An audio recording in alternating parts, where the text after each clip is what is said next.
দেখো, আজকে তোমাদেরকে যে ক্লাসটা করাবো সেটা হলো অ্যাকাউন্টসের থিওরি নিয়ে।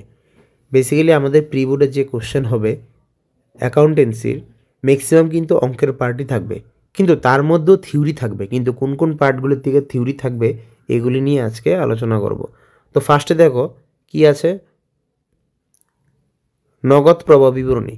নগদ প্রবাহ বিবরণী থেকে টোটাল 8 মার্কের আসবে, তার মধ্যে 3 মার্কেরও থাকবে, 5 মার্কেরও থাকবে। ঠিক আছে, এই 3 আর 5 এগুলি থেকে পড়লেই হবে।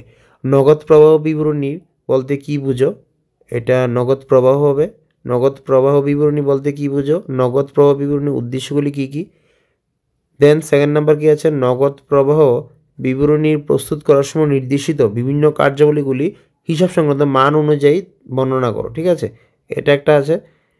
দেন আছে নগদ প্রবাহ বিবরণীর গুরুত্ব, ব্যবহারগুলি বর্ণনা করো। নগদ প্রবাহ বিবরণীর সীমাবদ্ধতাগুলি উল্লেখ করো। নিম্নলিখিত বিষয় সংক্ষেপে আলোচনা করো। কি, extraordinary item, non cash transaction, interest and dividend, cash and cash equivalent, এইগুলি আলোচনা করতে হবে। ঠিক আছে, এখান থেকে হলো নগদ প্রবাহ বিবরণী থেকে এই 5টা কোশ্চেন থেকে তোমার 3 মার্ক আর 5 মার্ক কিন্তু কমন পড়ে যাবে। তাহলে আমাদের বেশি আর পড়তে হবে না, এই 5টা কোশ্চেন আনসার ভালো করে পড়লেই হবে। এগুলি কিন্তু আনসার সব বুকসের মধ্যে আছে। নেক্সট দেখো কি, অংশীদারি কারবারে হিসাব নিকাশ করুন। এখান থেকে 10 মার্ক আসবে, তার মধ্যে 1 মার্কের 2টা আসবে সঠিক উত্তর, এক কথায় 2 মার্ক 4 মার্ক।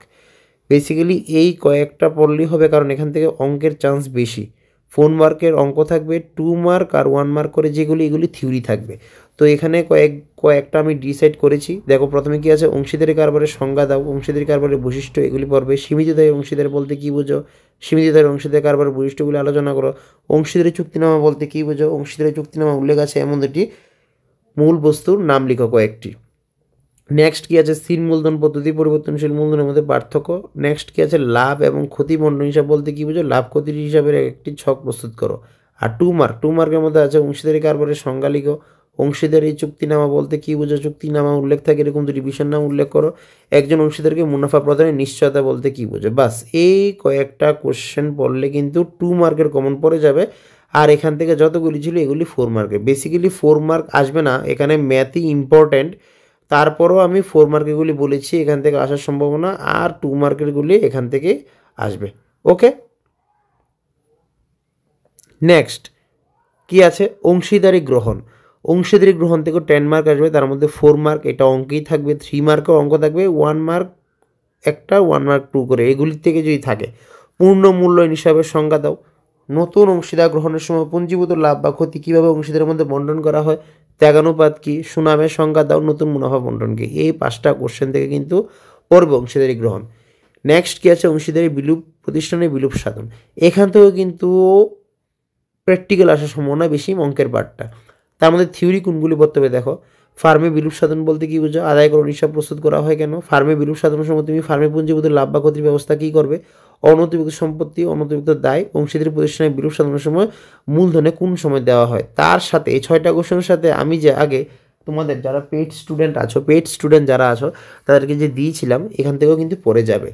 এবার থিওরির মধ্যে, একদম থিওরির মধ্যে যদি ইম্পর্টেন্ট পার্ট বলতে পারি সেটা হলো শেয়ার। এখান থেকে বেশি আসবে থিওরি সম্ভাবনা, যেটা তোমার 1 মার্ক বলো, 2 মার্ক বলো, 3 মার্ক বলো, 4 মার্ক বলো, 5 মার্ক বলো, সব ধরনের মার্ক কিন্তু শেয়ার থেকে থাকবে।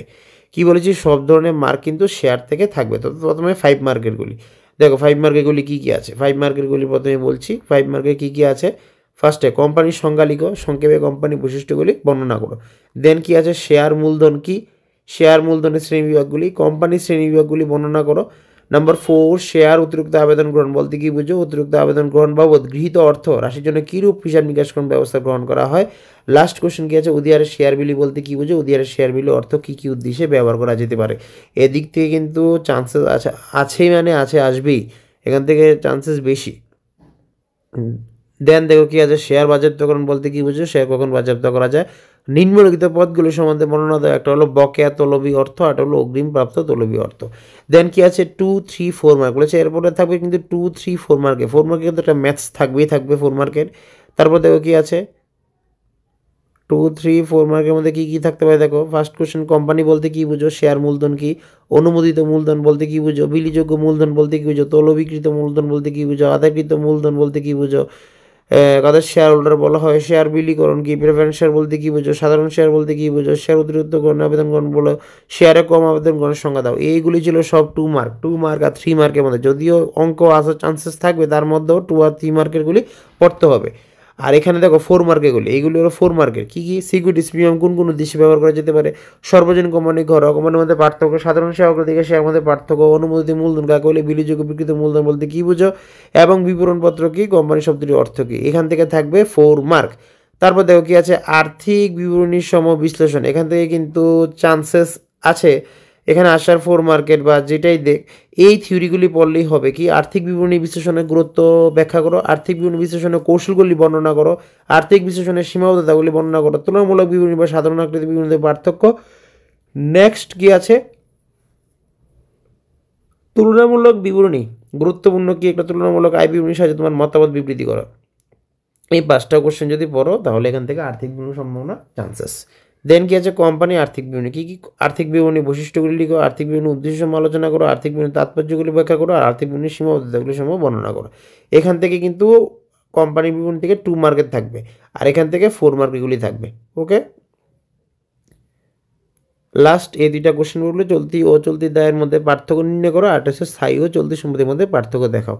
তো আপাতত যে কোশ্চেনগুলি এখানে দিয়ে দিয়েছে এখান থেকে থাকবে, কারণ আমাদের প্রি বোর্ডে কিন্তু আমাদের বেশি চান্সেস আছে অঙ্ক আসার, ঠিক আছে, অঙ্ক বেশি থাকবে, আর তার সাথে থিওরি থাকবে, কিন্তু থিওরি পরিমাণটা কম।